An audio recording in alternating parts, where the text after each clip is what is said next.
It is Memorial Day. It's not Veterans Day, but we take every opportunity to honor those veterans who have served us. And it is important. In the proclamations you've heard, describing their contributions and the fullness of life for each of these veterans since they've returned home, that we remember in prayer the greatness of the sacrifice of those who could not return home. Thank you so much. On a picture-perfect Memorial Day, Mayor Womack, the Township Council, and the community paid tribute to the men and women in the military who have bravely served our country, ensuring freedom for all Americans. 3 township veterans were honored at the ceremony: Michael Gaeta, Catherine Abrams, and Robert Allen Paley. Gaeta started as a private with the 44th Infantry Division of the United States Army in January 1941 during World War II. In 1942, he was at an officers' training center in North Carolina and was promoted to second lieutenant. He served in England with a support group for troops going to France and was stationed in Dover on D-Day, transferring wounded soldiers from the dock. After serving overseas, he left the war with the rank of captain and returned home to teach English at Jamesburg High School. Gaeta was recalled back to active duty in 1952, serving in Korea until 1954. As captain, he commanded the 195th Ordnance Depot Company in the 74th Ordnance Battalion as a backup unit in Korea. He retired from the service in 1967 as a lieutenant colonel. He was North Brunswick's Memorial Day Parade Grand Marshal in 2006. Abrams enlisted in the New Jersey Army National Guard in March 2004. After completing her training, she was deployed with the 50th Personnel Services Battalion Unit to Bagram Air Base in Afghanistan from January 2006 to February 2007. During her deployment, she worked the night shift at the post office, building pallets of mail to be sent out to the soldiers at all of the forwarding operating bases around Afghanistan. She worked as a medical receptionist until her second deployment in July 2012, where she served with the 508th Military Police Unit in Kabul, Afghanistan, until June 2013. She worked as the movement control officer, tracking every convoy and foot patrol that left her base each day. After 6 months, she transferred to another base where she was one of 2 female soldiers. There she worked as a shift leader in the kitchen, preparing daily meals for 120 soldiers. Paley enlisted in the United States Air Force in June 1965 and was an active member until December 1968. He started his training at Lackland Air Force Base, San Antonio, Texas, and was first stationed in Ellsworth Air Force Base, Rapid City, South Dakota, in the 821st Strategic Aero Division headquarters from the fall of 1965 to the fall of 1966. Ellsworth was a strategic air command base maintaining B-52 Stratofortress heavy bombers, which were painted camouflage for transit to Guam for a bombing mission over Vietnam, along with the KC-135 Stratotankers. He saw a teletype asking for volunteers for Thailand service, which was not generally known. He submitted papers for a transfer to Thailand and was assigned to Korat Royal Thai Air Force Base in October 1966. He served in the 388th Combat Support Group headquarters until October 1967. His last assignment was Bowling Air Force Base in Washington, D.C., just across the Potomac River from the Pentagon. To our community. Thank you, sir.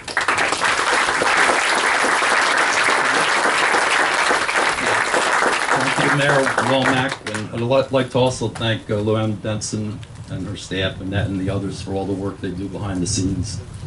Memorial Day, when it rolls around for me, I often think the first thought that occurs to me are the greatest generation veterans, the ones that served in World War II and World War I. My father was one of 8 boys, and 5 of the 8 served in the armed forces. 2 were post-World War II. Uncle Alex, a medic in the Army, and Joey in the Korean War era domestically.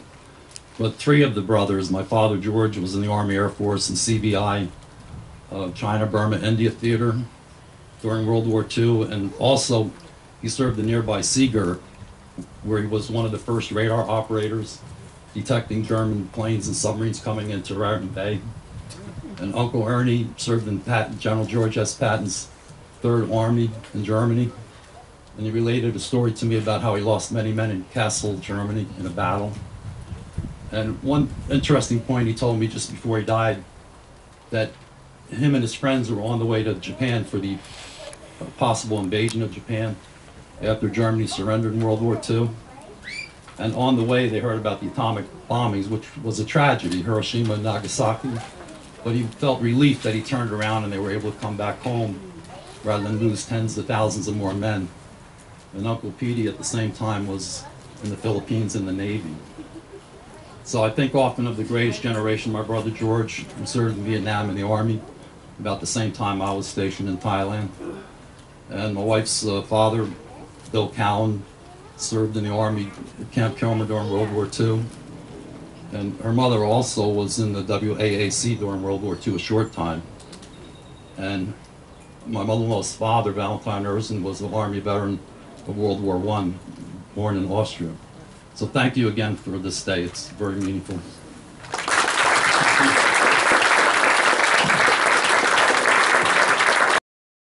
Prior to the ceremony, members of the North Brunswick Township High School Marching Band provided a musical interlude.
In 2014, with special efforts from Mayor Womack III and Councilman Bob Davis and our council, the Township Wartime Veteran Street Sign Dedication Program continued.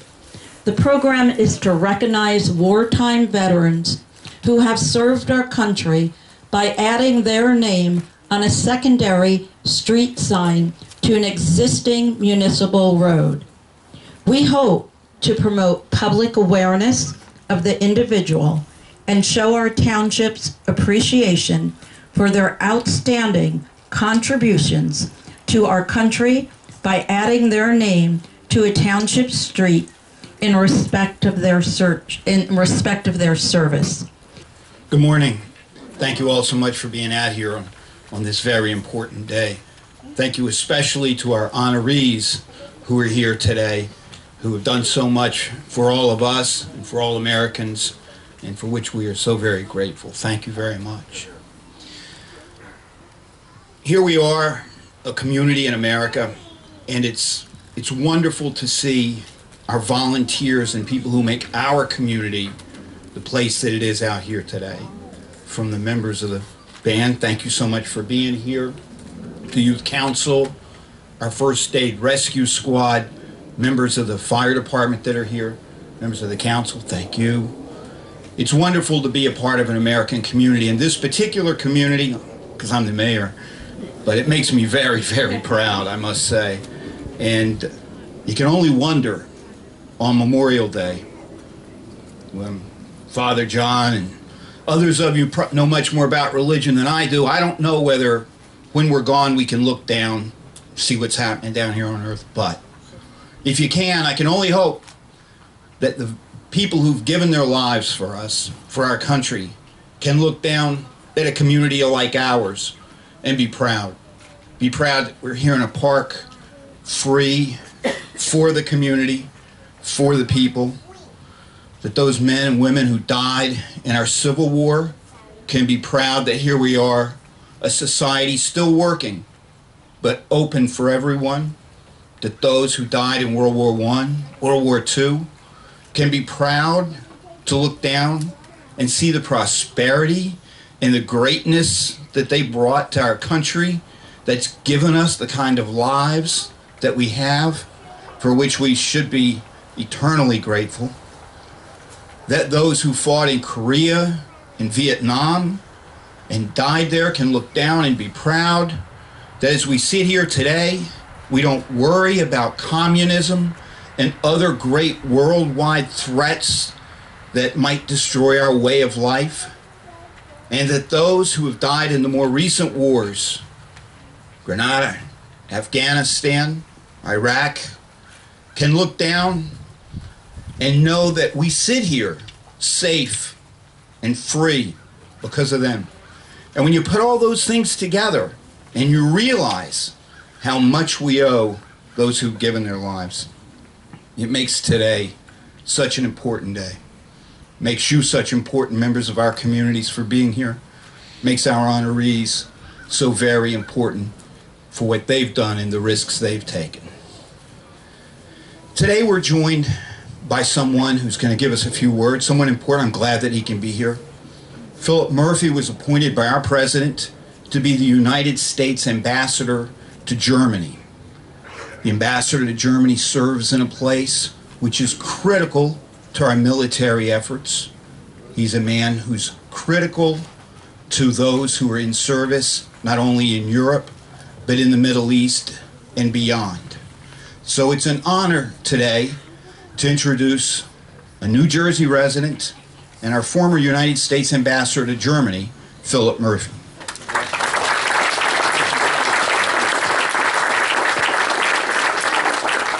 Thank you very much, Mayor. I'm honored to be here today with Mayor, Mrs. Womack, members of the council, friends, citizens, volunteers, as the mayor said, and most importantly, members of our active duty for military service, as well as our esteemed veterans.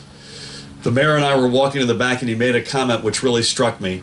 Memorial Day is one of those days in the year, regardless of our partisanship, our divisions, our debates. You could drop down anywhere in the United States right now and see ceremonies like this, and that should all make us proud as Americans. And I'm certainly proud and honored to be here today. As the mayor mentioned, I served as our ambassador to the Federal Republic of Germany.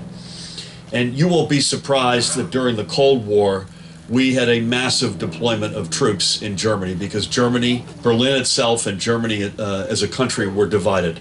And it was the fulcrum of capitalism, freedom on the one hand, and communism and dictatorship on the other hand. So we had at any moment in time 300,000 to 400,000 troops deployed in Germany.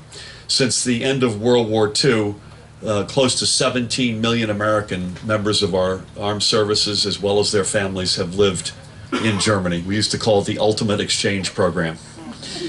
That probably doesn't surprise you, but what might surprise you is that today Germany continues to be the largest non-combat deployment of U.S. troops anywhere in the world. And it is competed for that title only by the likes of Korea. South Korea, interestingly enough. So all these decades later, including some of our esteemed veterans here today who have fought and served, we continue to have some, while many things have changed, some elements remain the same. Now, notwithstanding what noises Vladimir Putin and others make, we're less worried about an invasion in Europe from the east than we are, although I guess you can never count that out, God willing we can. But we're there in many respects for what's going on south in the broad-speaking, the Gulf and the Middle East. So the rationale, the raison d'etre for our presence in Germany has much more of a southward element to it than it does an eastward element to it. And there are two places in particular that are worth noting in terms of our deployment in Germany. One of them is Ramstein Air Base. We were just discussing the fact that many of our troops that are transiting, and most if not all of the supplies that transit in and out of the Gulf and Middle East and Maghreb and the Northern African scene, go through Ramstein. It is the largest air base that our country operates outside of the United States. But the second one that is more relevant, I think, for today, and only about 5 or 10 miles from Ramstein, is the Landstuhl Medical Center, which is the hospital first port of call for our wounded warriors when they come back up north from the battle zones. That's the place where our men, our brave men and women, are stabilized before they are sent on, God willingly, sent on back home to wherever it might be, whether it's a burn center in Texas or Walter Reed in Washington. And we have 4 young children, and one of the most sacred moments of the year was to take them out of school and visit Landstuhl once a year. My wife would go back more often than that and go around and meet the troops. And you all know this so well because many of you have served. They're some of the most impressive people we ever met. And I would say a further note of pride in our government ought to be, you ought to know also, that in many cases the troops we met when we would visit Landstuhl who were wounded warriors weren't even Americans. The United States stands up for its allies, particularly those that don't have access to the sort of health care that we enjoy, in many cases take for granted. So that includes Romanians and Poles and other nationalities who fight alongside our troops in Afghanistan or Iraq or elsewhere, who we as a nation also look out for.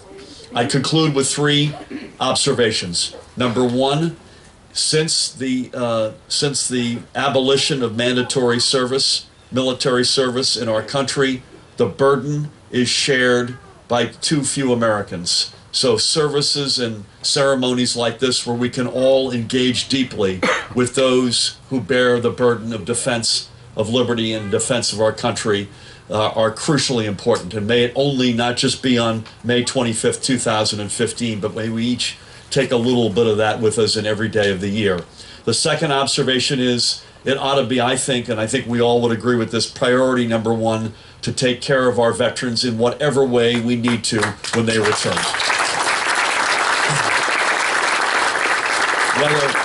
Whether that be jobs, whether it be health care, whether it be continuing education and the rich tradition of the GI Bill, whether it be taking care of some of the afflictions that they have carried with them, whether they be physical or mental. It ought to be job number one is our country, and I hope that we can all see that it stays that way for the decades going forward. When our young members of active service grow old in the decades ahead, that we're with you and we've got your back. That should be our common aspiration.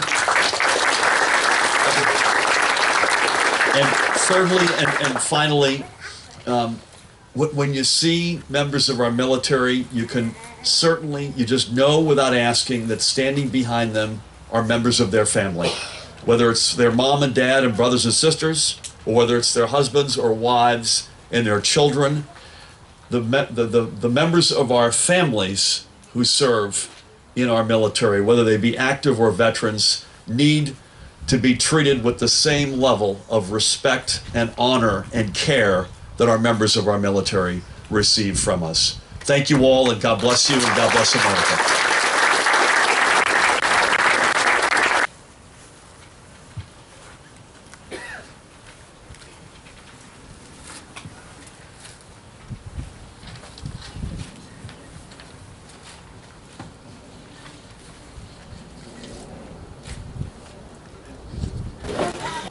God bless America, land that I love. Stand beside her and guide her through the night with a light from above. From the mountains to the prairies to the ocean, wide with foam.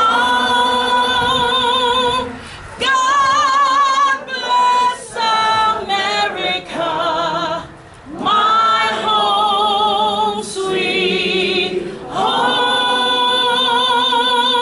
God bless America, my home, sweet home.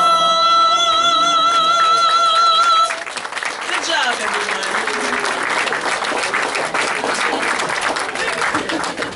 Please remain standing for taps.